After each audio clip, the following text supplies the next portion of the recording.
or against what opposition.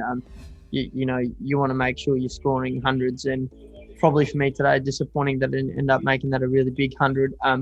But like I said before, Indian bowling attacks, they're very disciplined. Doesn't matter who's bowling.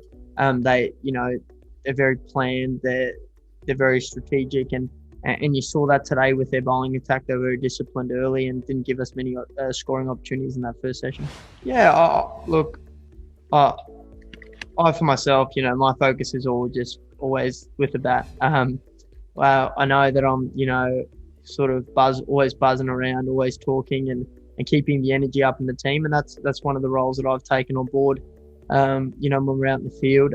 But my job when I got the bat is to score runs. And, I've been slightly disappointed so far in the series that I haven't been able to get a big score. And, it was nice to obviously get the 3 figures today, but still got to make sure that when you get yourself in like I did today, that you're cashing in really big. Yeah, look, whenever you play India, you would like more tests and more tests against the best opposition.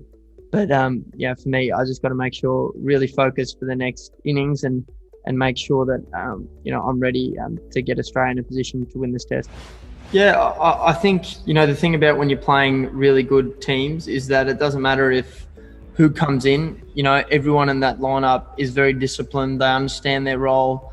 They're bowling. They're very skilled bowlers. So, it was a sort of matter of discipline early on, especially in that sort of first session and a half, making sure you get yourself in, you get the pace of the wicket so that you can really, cash in when the bowlers are a little bit tired and they're a bit cooked. No, definitely today I had to formulate some plans on the run and sort of keep understanding the situation, what they were doing.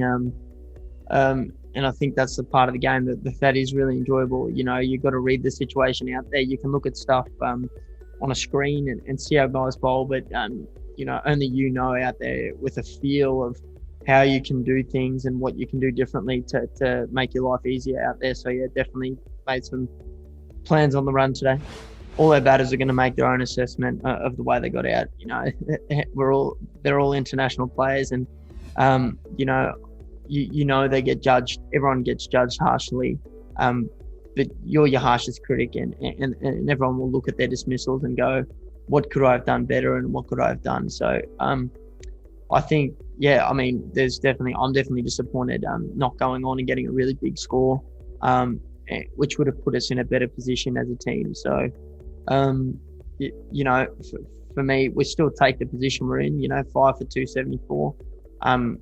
Really good performance. It was really nice to see Greeny and Tim finish it off there when we did lose 2 wickets in quick succession.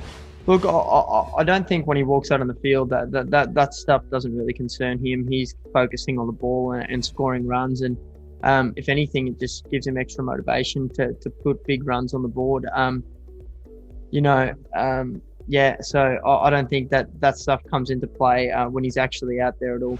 Yeah, well, they probably played 1 extra bowler than they would usually, so I don't think it'd make a difference if we bat really big first innings and keep the bowlers out there. But that usually now teams shape up with 3 quicks and a spinner, and they have sort of 6 out and out batters and a keeper. But obviously they went with the extra bowling option, and it probably paid off for them, because obviously they lost Saini in the first sort of 10 overs or around there.